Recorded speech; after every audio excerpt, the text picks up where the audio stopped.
I don't have an actual factual number. And how did you tell his mom that her son was gone? So it's just competitive energy and things that you say about other artists while you're in hip-hop culture. One could watch this and think that you really hate because of the things that you post on Instagram. And I die in the street about this shit, man. This shit get it serious to me.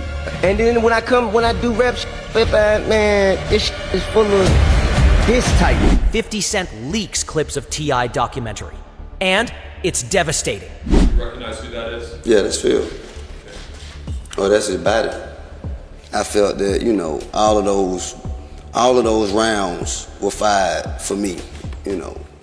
What happens when the internet's most notorious troll stops trolling and actually pulls the trigger? On March 5th, 2026, single headline, 50 Cent reportedly developing surviving T.I. and Tiny documentary. That one post turned the entire rap industry upside down because this wasn't a meme. This was a warning. To really understand why that deleted post hit the way it did, you have to rewind. Back to the moment that first cracked open this entire feud. 50 Cent and T.I. is back at it. 50 Cent jumped out there. He let him know that he's putting out a documentary surviving T.I. and Tiny. Man, listen to this. I'm gonna play where T.I. told 50 that he was getting ready to do the same thing to him. And then now 50 announced that he did it. We already know 50 know how to do. It started with what was supposed to be a celebration. T.I. and 50 Cent were in talks for a Versus battle, that iconic platform where rap legends face off catalog to catalog, bar for bar. T.I. described it publicly as being about celebrating each other's catalog, a mutual respect moment that fans had been dreaming about for years. Two of the most decorated rappers of their generation, finally in the same room, honoring what they'd built. Okay, so first, like, you know, it was really about celebrating each other's catalog. Me and that nigga talk back there, bro. This shit, I ain't just called a nigga out the blue. Me and that nigga talk about this. You talking about you with 50? Yeah, man, we talk about this shit, man. This shit just come out of nowhere. But then 50 Cent did what 50 Cent always does. He flipped the script, he denied any agreement had ever been made, played completely dumb in interviews, acted like the whole Versus idea was news to him, and then dismissed T.I. publicly with the cutting nickname King Rat. In hip-hop culture, that's not just shade.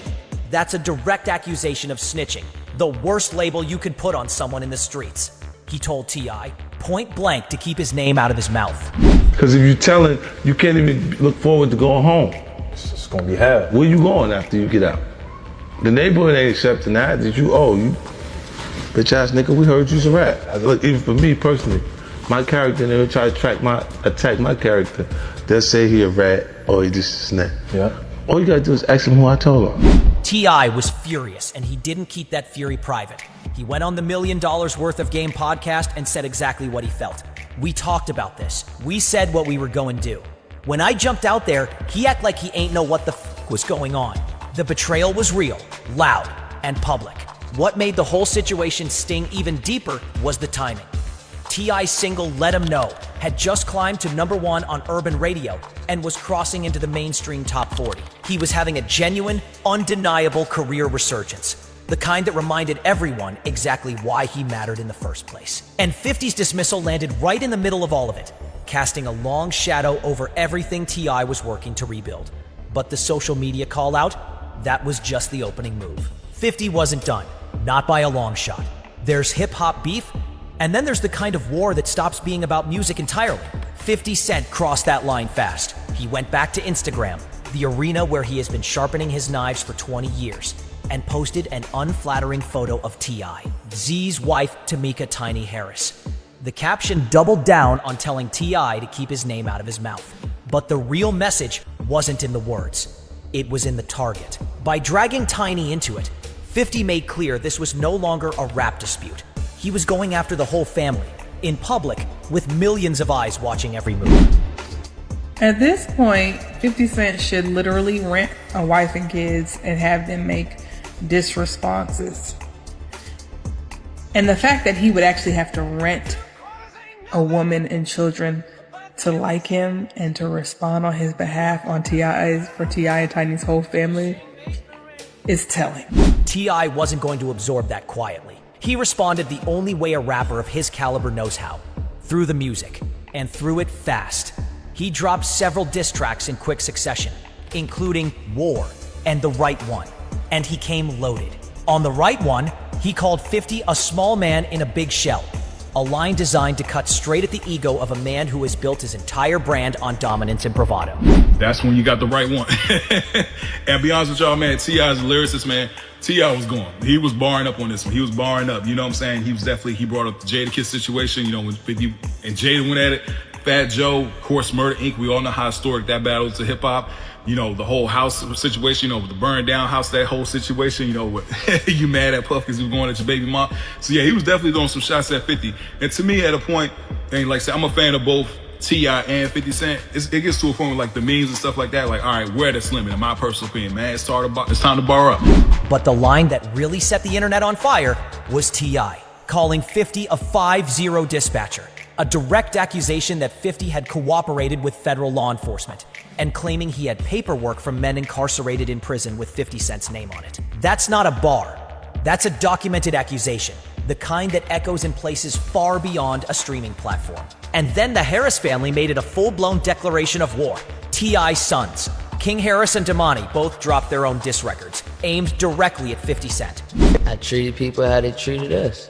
You know what I'm saying? It wasn't nothing that I wanted to do. It was just something that just had to be done. Domani, also you dropped a record. It felt more, did you get any inspiration from, like, when I heard it for the first time, it reminded me of like Meet the Grams?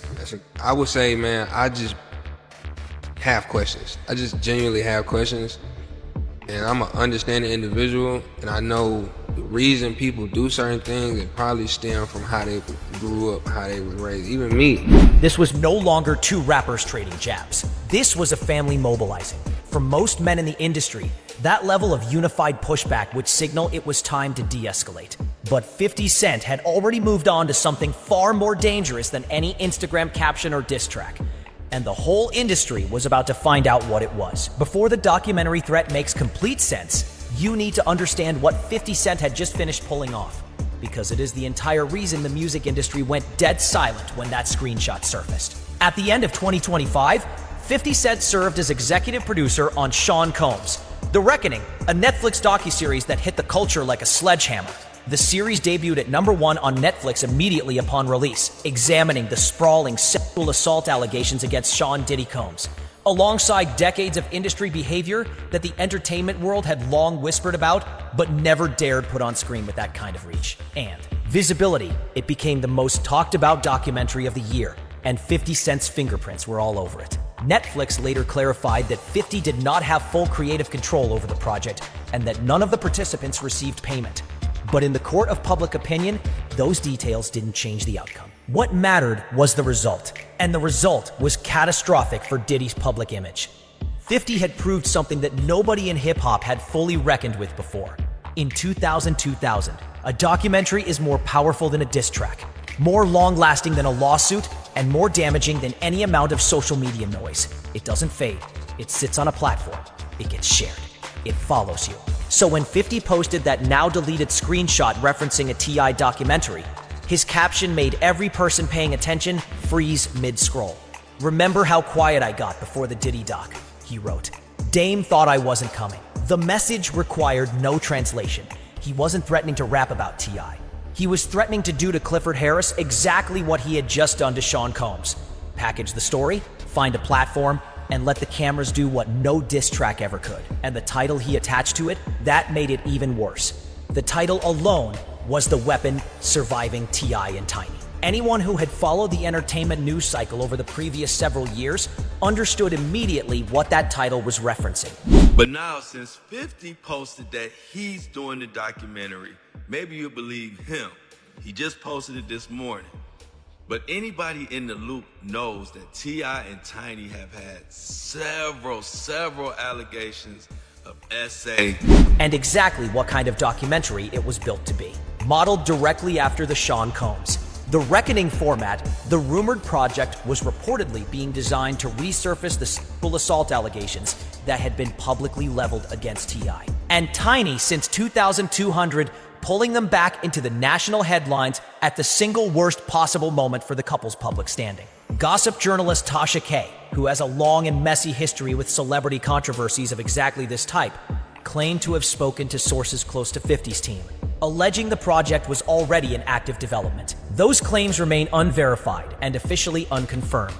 But in the world of hip-hop drama and celebrity gossip, the rumor alone was already doing damage, and 50 understood that calculus better than anyone. That's why the deleted post was so deliberately constructed.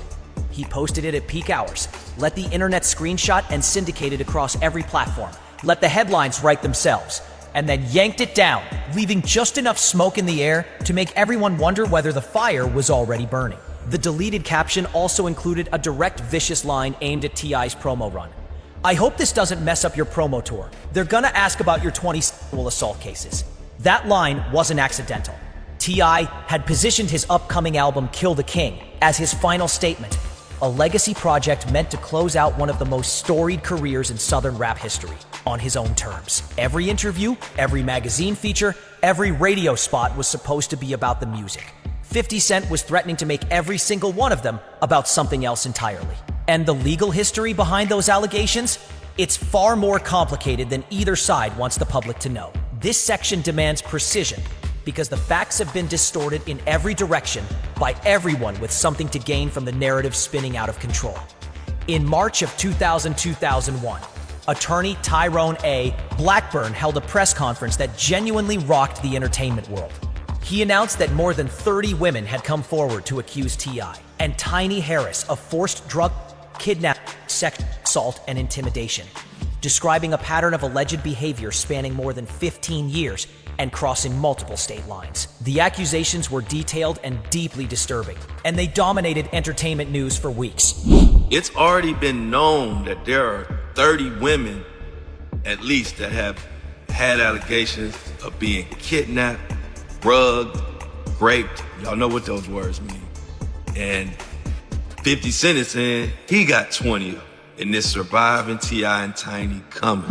The LAPD opened a formal investigation. Law enforcement reviewed the claims seriously enough to dedicate investigative resources and interview potential witnesses. After a thorough process, however, they declined to file any criminal charges, citing the statute of limitations as the principal legal barrier. Too much time had elapsed between the alleged conduct and the formal complaints for prosecutors to pursue most of what had been alleged. That legal reality did not amount to a declaration of innocence. It meant the criminal justice system had a specific narrow window, and that window had long since closed. On the civil side, the fight continued longer. But in August of 2024, a federal judge dismissed one of the most prominent civil lawsuits, with T.I. and Tiny's legal representatives stating the court had determined the plaintiff had no viable claims. T.I. and Tiny have maintained a consistent, unwavering position throughout. We are innocent of these fake claims. We will not be shaken down. The legal record closed criminal investigations, dismissed civil cases, provided them with real documented protection in a court of law. But 50 Cent wasn't filing briefs in a courthouse. He was operating inside a media ecosystem where perception moves faster than any ruling ever will, and where he had already demonstrated, in devastating fashion, exactly how to control that ecosystem. Curtis James Jackson III did not become 50 Cent by accident, and he did not become the music industry's most feared media operator by accident either. His evolution is one of the most calculated transformations in entertainment history.